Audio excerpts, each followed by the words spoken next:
We're cooking pot roast today, and just like the tortoise and the hare, slow and steady wins the race.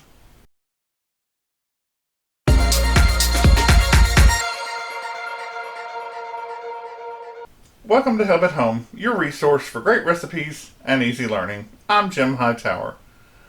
Today, we're doing roast in the Crock-Pot, and whether you call it Crock-Pot roast or Crock-Pot pot roast, it's all the same. And honestly, no matter how expensive or how cheap a cut of meat you buy, they really all need to be cooked like the tortoise and the hare. They need to be cooked long and low, and you'll get the most tender piece of meat you could ever buy, whether you pay $1 a pound or $5 a pound. So grab your pen and paper, here come the ingredients, or click the description and print it out for yourself. You will need, 3 to 5 pound roast. It might be called chuck roast, or you can talk to your butcher or deli man and ask them, for a nice piece of roast meat that won't break the bank. You'll need about 4 large potatoes, 4 to 6 nice long carrots, a crock pot of course, and you'll need 1 envelope of this beefy onion soup mix. That's the secret.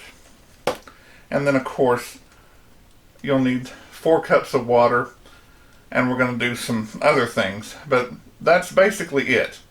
And it's a set it and forget it.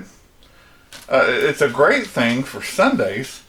If you set it late Saturday night or even early Sunday morning, just give it about 8 hours to cook and you're there.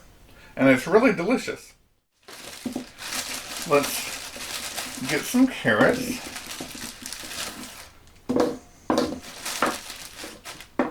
There's 4.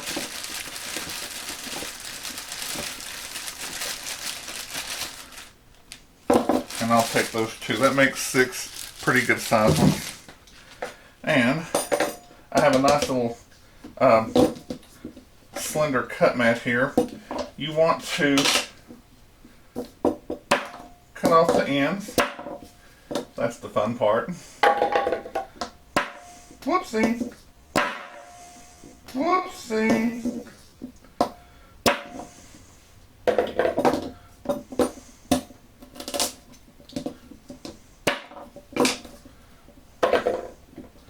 And you can even go for 2 at once. More whoopsie.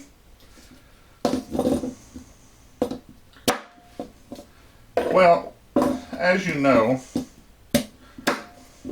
I have a self-cleaning floor, like Julia mentioned. Whoops, and I cleaned it all by myself. Now, we just peel these potatoes.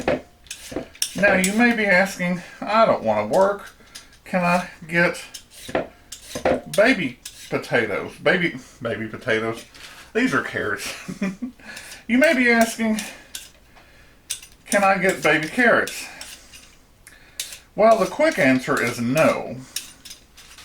Because in this long cooking, if you get the little carrots, they're going to cook quicker, and then they'll be mush. So that's your short answer. If you want to still do the baby carrots, what you can do is wait until about an hour before you're going to eat. If you want to be absolutely safe, give it an hour and a half. And put your carrots in then, an hour and a half before you're going to eat. And they should be okay. Now what we need to do is get a skillet, put a little cooking oil in there, some Wesson oil, canola oil, whatever. Get your piece of roast here, and we're going to put it in. Now, if you're not accustomed to this, you need to be careful, because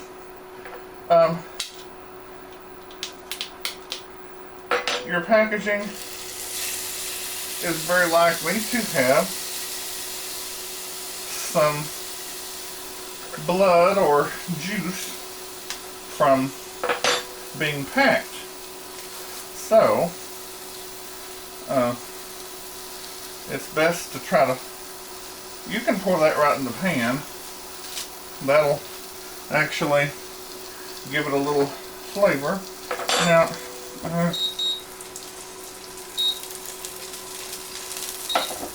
gosh, except when I needed to be thinking about that. Anyway, so you put this on, and also they tend to have these little packs underneath. I don't know, maybe it keeps the juices from going haywire. You want to put a little salt, put a little pepper. We love fresh cracked pepper. You can kind of push that in, and then let that get a little grease on that side, and then we'll put our salt on there and our pepper. Now, because we're going to be using that beefy onion soup mix, we don't want to over season this at all, so just keep that in mind. And what you want to do for the, after a few seconds, is kind of move it around so that when you're browning it, it doesn't stick to the pan. You want to get a little bit of that cooking oil on it, and then it'll be okay from there on. Now, if you're not used to this, I would come over, set a timer. It's been going for about a minute or so. I put 3 more minutes on, and you want to brown it nice and brown, because that will help give more flavor. As Julia Child would say, those little bits and brown parts in the bottom of your pan, it's your treasures in cooking. And it is. It's great for giving flavor to your gravy, to your roast, and you absolutely will want to make gravy out of this cooking liquid eventually. So, we'll let that go, and we'll come back and turn it over. Time is almost up. Now, we'll see if I gave it long enough. It may not be. Look there. That's not bad at all. So I'll turn this over, and I need to roll it around and get it in some of that oil. By the way, I did use canola oil, and my setting is, I started off on medium heat. Mine goes from 1 to 10. I was on 5, I've gone up to 6, which is probably medium high. Again, we just want to put a nice brown on it. We're not trying to cook it. Now, I'll go ahead and we'll see what 5 minutes does. Because depending on your roast and your cooker here, it may go faster or slower. And adjust it as needed. Don't burn it. If you see black, turn it down, let it cool off. Also, how much oil did I use? I used about 3 tablespoons. You want to coat the bottom of the pan really nice. Some people say, oh, you just need a capful, like a tablespoon. But really, you need more. Otherwise, it'll stick and burn, which is never really nice. But, yes. Your steak is somewhat, or your roast, is somewhat like a box. It has 4 sides, a top, and a bottom. Now, what does that mean? That means that some people brown all 6 sides, including the top and the bottom. Other people just do the top and the bottom. And that's all I really do. But I will show you, after this side gets done, how you can brown those edges if that's what you'd like to do. It'll add a little bit more flavor. It's personal choice. We'll be back in about 3 minutes. Time's almost up.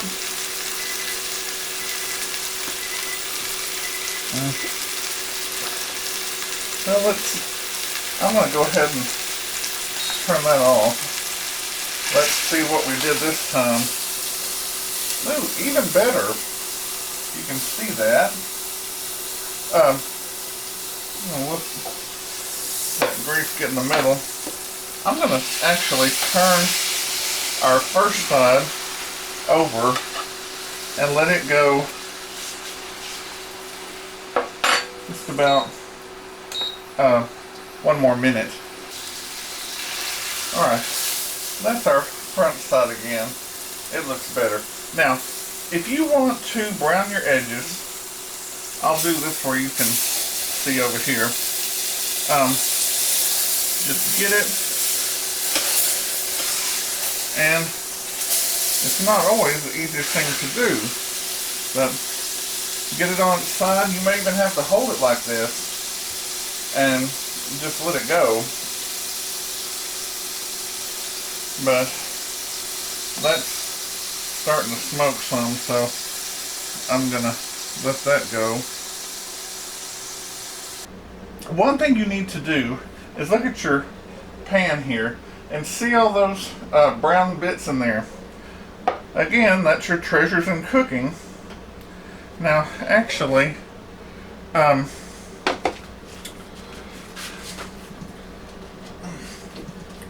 one thing you need to do is get rid of the oil, because that's no friend to you. We save old coffee cans and such to keep our oil in, and then when it cools off we throw it away. Now, you have 2 choices. You're going to do what's called deglazing the pan, and you're going to put liquid in there and turn it back on, medium heat. You're going to get your spatula and stir around and break off those bits, and then that will go in your crock pot. That is a ton of flavor. Your 2 choices are, or even 3, water. If you have some beef broth, you can put it in there, or Julia Child even like to say, a little dry white vermouth. So, I want that to heat up because you get that. Now, of course, if you know anything about alcohol, when you cook with alcohol, it's only used for flavor. And you see all this steam coming up, and it smells fantastic, but there's your alcohol going out. It's only the flavor of what was in the alcohol. And actually, need a little bit more liquid, but I just wanted to do a little bit of that French vermouth for those of you that might be interested. It does give it a nice little flavor enhancement. but you can certainly just do water. Um, if you've seen me open the refrigerator door many times in my videos, that vermouth has been in there for over a year. I only use it occasionally for cooking because it's some stout stuff. Okay, that's got it. See? Well, the bits stick, but that's pretty much it. And there's a lot of flavor in there from when you brown the meat. So, I'm going to set that there. And don't look now. I got hot. Okay. Now it's time for the Crock-Pot. Let's talk about the beefy onion soup mix. Depending on the country you're in, you may not have it. I don't know.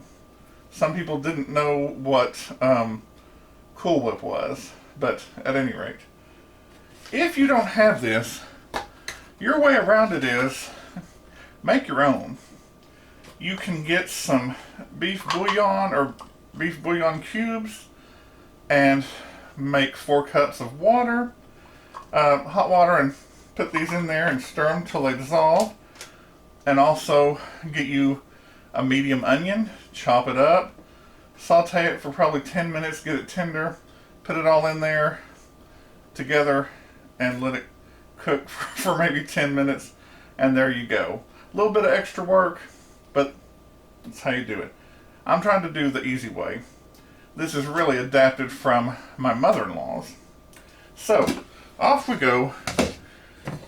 Have my pan full of treasures in cooking, and those bigger pieces fall up there, but there that is. And make sure everything's running. That's in there, and I'm going to start by putting a little bit of this dry soup mix in on the bottom. And it's this powder, and also it'll have a few onion pieces. Then take my roast, put it right down. Be careful because it could splatter. This just barely fits. Then I'm going to put the rest of this, come on, open up. This will happen to you too. I'm going to put the rest of this soup mix all over the roast. And in fact, if you really wanted to make sure it got the flavor, you could kind of use your fork here and push it on there. You could even let it kind of sit and dry marinade for a few minutes, but that's up to you. 4 cups, no cups. Let's do our vegetables, vegetables. Here is our carrots. You know what? I'm gonna adapt as I go.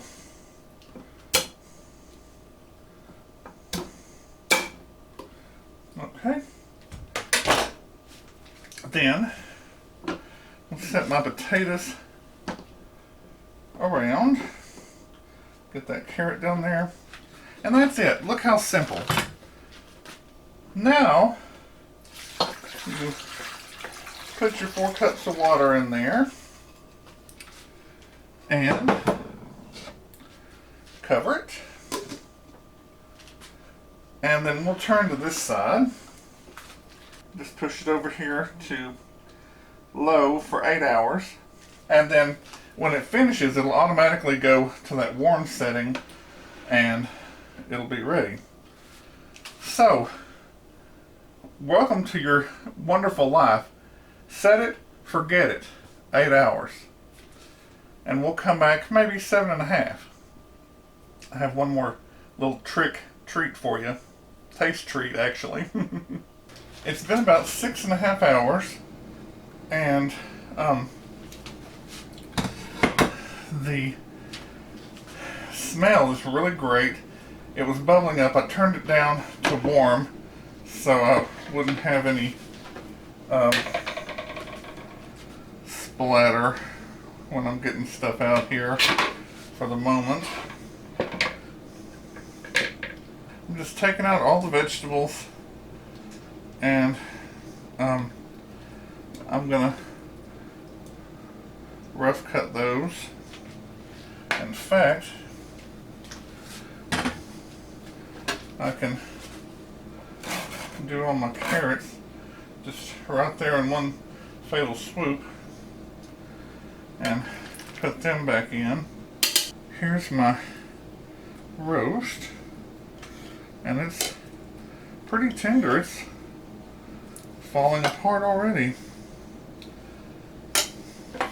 Maybe I should do my tongs.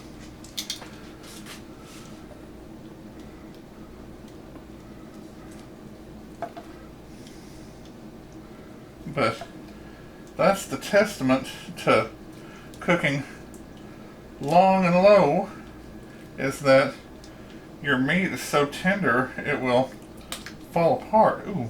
Now, this is a trick I learned from my dad. When your meat is practically done, take it out, cut it. If it's a brisket, slice it into nice slices. If it's something here like a roast, cut it into nice chunks. Nobody likes that word chunk, but and then what you do is put it back into the crock pot and give it just that last few minutes, maybe 30 minutes.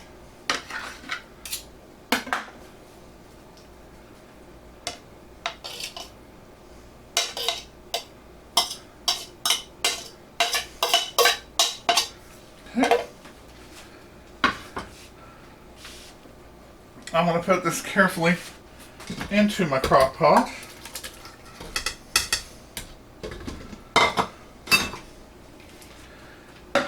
Then I will show you with the potatoes.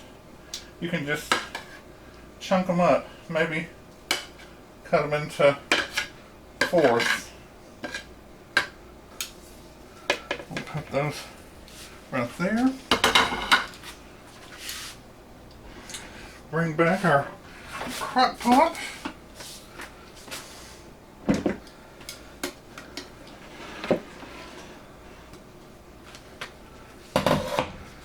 And I'm going to lay those in there.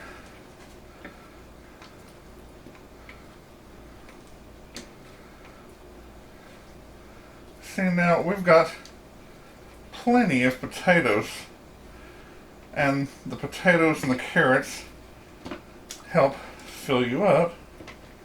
I think I got a little bit of a wham splatter on that one.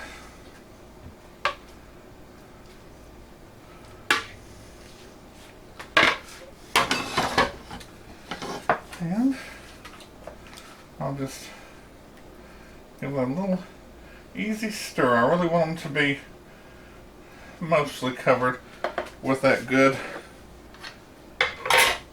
water and broth. So 30 more minutes, then we'll come back for a taste test.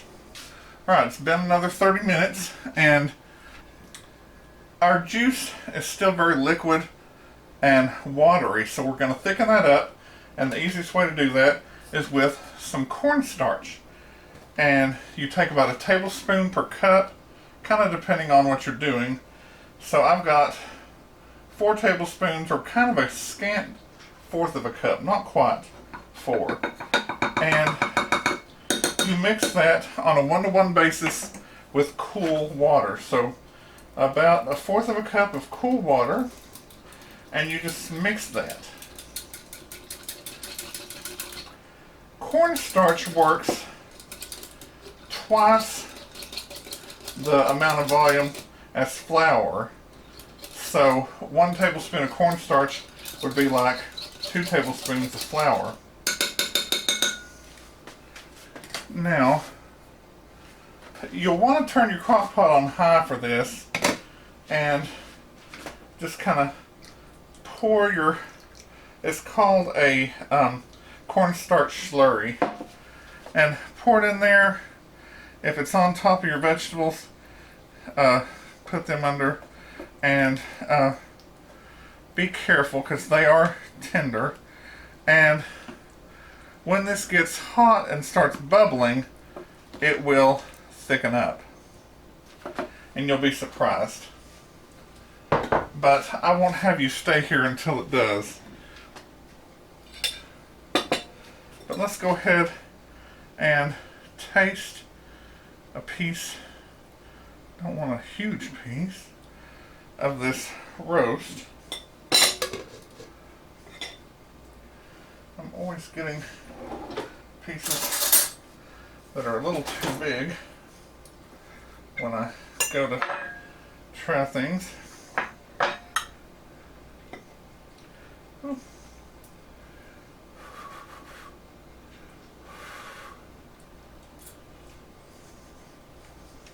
Oh my gosh.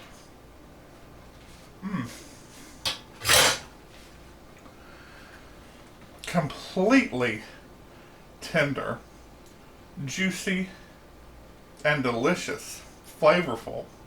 The soup is our secret ingredient. That and slow time.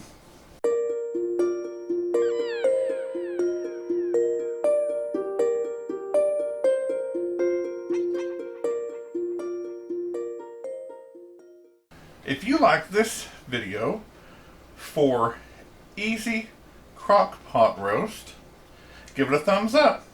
Subscribe and share with your friends who like to cook or just want to learn how.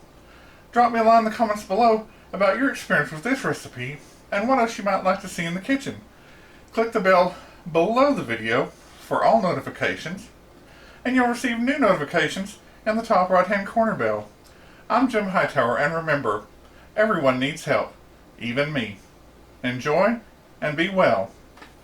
And by the way, when you take this out, you'll probably put it into a large bowl or serving dish, but before you can put up any leftovers, they need to cool to room temperature or they will sour, you'll be sad, and it's just not a good thing. So, never put anything hot, especially covered, in the refrigerator because it will sour. And you'll win first prize every time.